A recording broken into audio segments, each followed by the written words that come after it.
Me and you. Yes.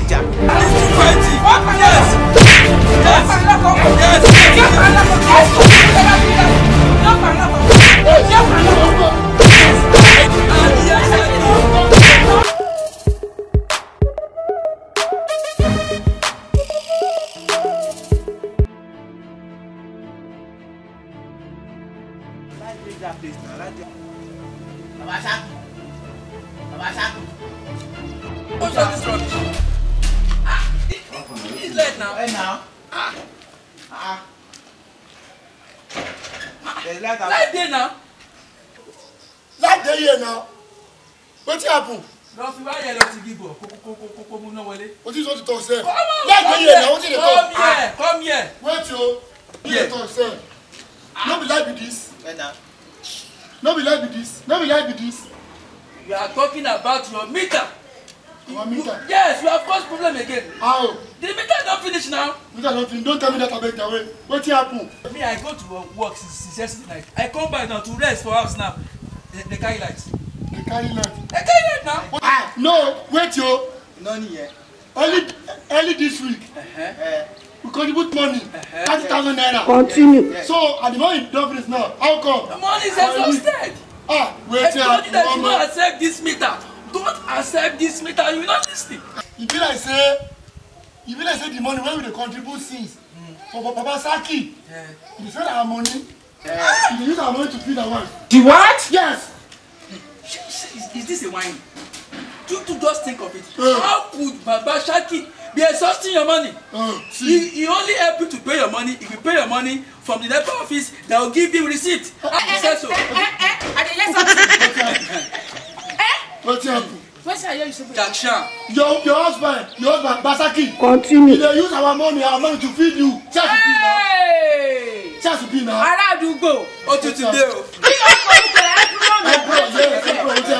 Take time. Má ever mention orúkọ ọkọ mi dépò fẹ́ dárúkọ mi. Ṣé àlẹ́ ni? Ṣé you lie ni? Yes. Ó dẹ̀ tún fèsì mo tún pẹ́ ṣé you lie. Baba Shaki bọ́ síta. Nothing in that one. You see, chance to be. Baba Shaki. Now our money. Bọ́ síta. Now yes. Sọ́ọ̀rẹ́ ọmọ Yíbò. Ọmọ Yíbò sọ́ọ̀rẹ́. No touch me. Sọ́ọ̀rẹ́. I dey warn you. Yasaki. Basaki. Ó máa rọ́ lórí ibú ara rẹ̀. Máa gbọ́ ohun tí ń wí. Gbèrè lọ́wọ́ rẹ̀. Bí n bá bọ̀ sọ̀rọ̀ máa gbọ́ sí lẹ́nu. Mo ti gbọ́. Bí n bá lọ tó. Ó tó fẹ́m. Ìwọ̀n fẹ́ gbọ́ wírí lẹ́nu ẹ mọ́. Ó dákẹ́. Sórí gbogbo ẹni mo gbọ́ nínú ilé. Kéde gbogbo ọ̀rọ̀ ló máa ń lé sí. Ó dá, mo dákẹ́. Ẹ̀yìn ẹ̀pọ̀ ọmọ Yíbò ló tí a fún. Tí ìbá ṣe pé olórí burúkú ààrẹ. The what? You own too much for this our compound. Continue. Na only you no get gas. Na only you no get stove o. Na only hot plate you dey use for this our compound. Ifam. Before they tell us say light dey tell us light dey kitan àwọn ò ní ná mọ́. No finish. Bó la ṣe fẹ́ níná olórí burúkú ara rẹ̀. The what? Sọ fún bàbá landlord ó ní ẹ má gbọ́ ọmọ Yíbò sílé. Bàbá wo láì gbowó pọ̀ tó bá ń ṣe bẹ́ẹ̀ wọ́n pàrọ̀ rẹ̀ sí. Basaki, you go dey play music dey disturb us. You go dey play Michael Jackson. If you no play that one, that man wey dem no dey hear, that man wey dem say he don die since Tupac. Afracham. This our community. Your own too much. Ó ti kọ̀pílẹ̀nì rẹ̀. Ó ti tó. Ẹ fi mílẹ̀.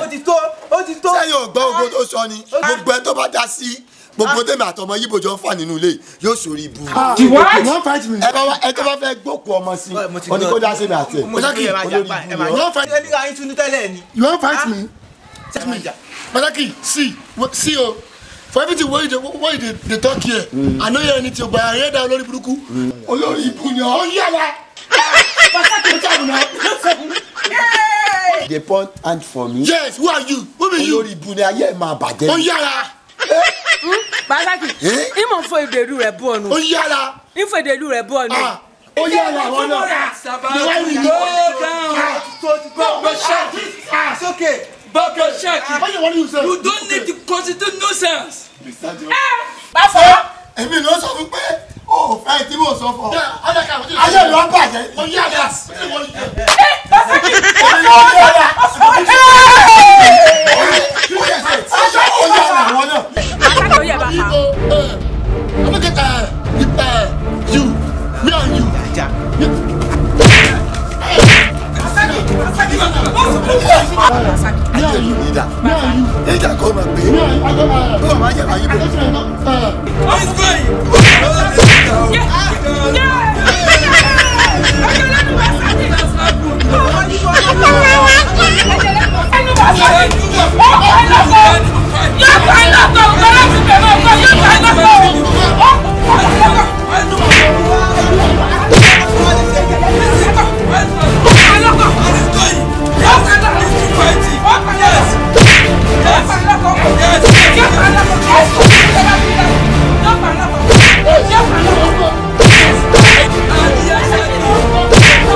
I don't want to hear anything again. See what you are. Baba landlord, Emma weje Basaki. Jesus is Lord. What happened? Landlord, the thing they do, husband and wife. You want put her for side. Hey, see, Mr. John.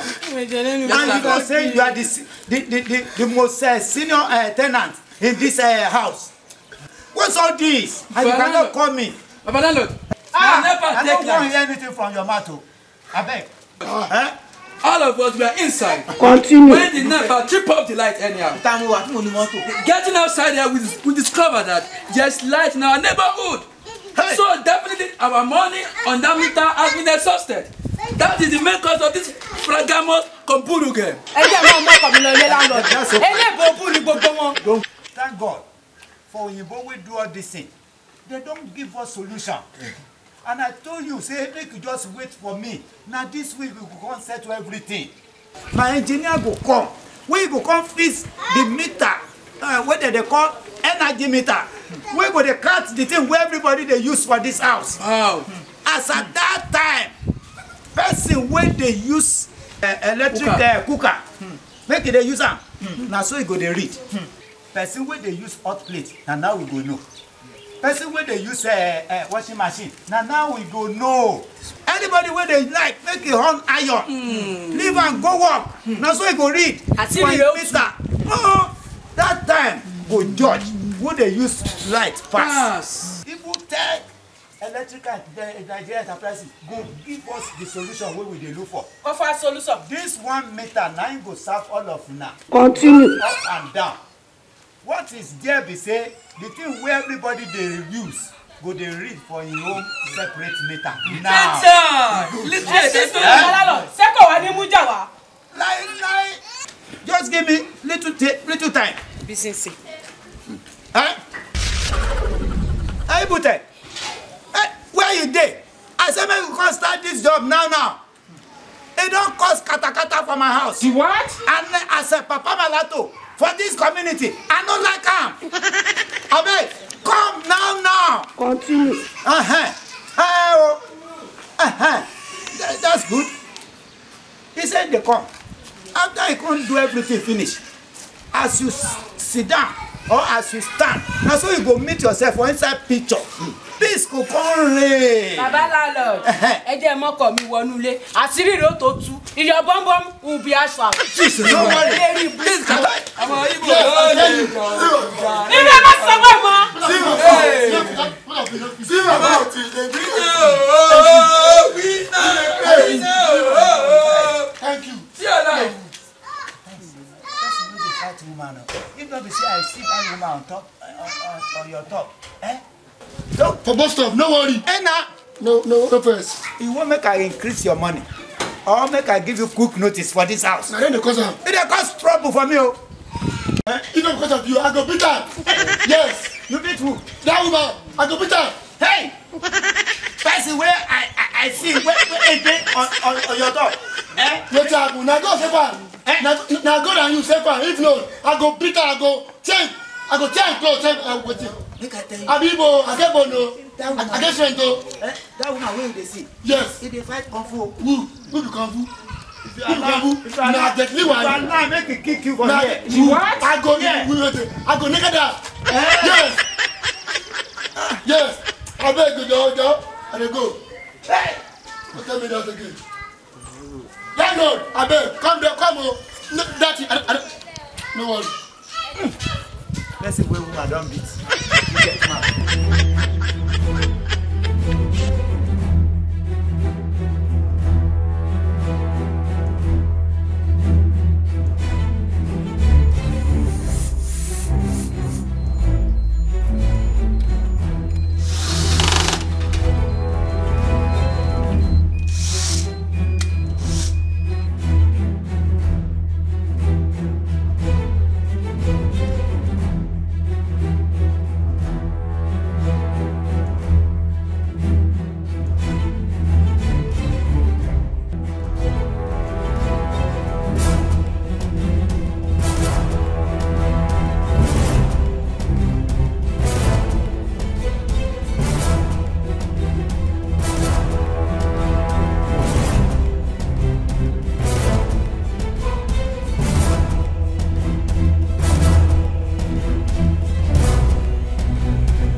And before now how much? 5,000. That's what I did before.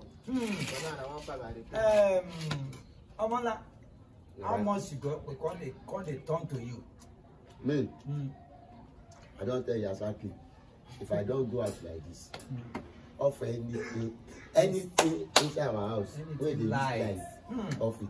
And they pay about 1,250. Now they turn to you now. They tell me say I pay 1,250. Now that thing go reach like this. Go tell you. Tell me say. Hi. Before, where the thing they cost that, where they cost set one now. How you they take do the one where they take pump water? That one. Engineer put that man separate one. Good. So if that one reach like 1.7, so all of us will share the money. Clap for us. And they help us do stop for that water. With the water they pump. You go stop by itself, say it don't full. Right. Engineer do it for us. Now correct man. Also, you know, say me, I'm the Igbo boy. I can't live without listening to music. Yes, music is my hobby. Yes, I like whiskey.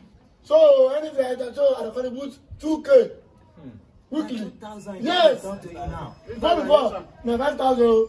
Okay. My people, you see, say the thing where they cost kata for our house before, don't get solution now. Let me tell you, if you take electrical engineering, could give you solution to that thing where they cost fight and where they cost your latrine for your house. I mean fight. Toilet. It go give you solution to that. It go separate the meter with one chicken money. It's true. Everybody go dey enjoy. It's true. This things go come rain for na house. Oh, yes. Anytime we need such an equation to balance everything, call on this number that you are watching on the screen, and they go give you solution. No more fight. No more fight. When you do pencil, don't give you eraser to clean up. We be say, even if na 12 flats, you go dey count the number of light where you use from your domot, where everybody go dey see am. If you take electrical engineering, go do in such a way that nobody go thief am. Nobody go thief light, tap light. You go do am to an open place where everybody go dey see koro high. Wetin I talk? Koro high.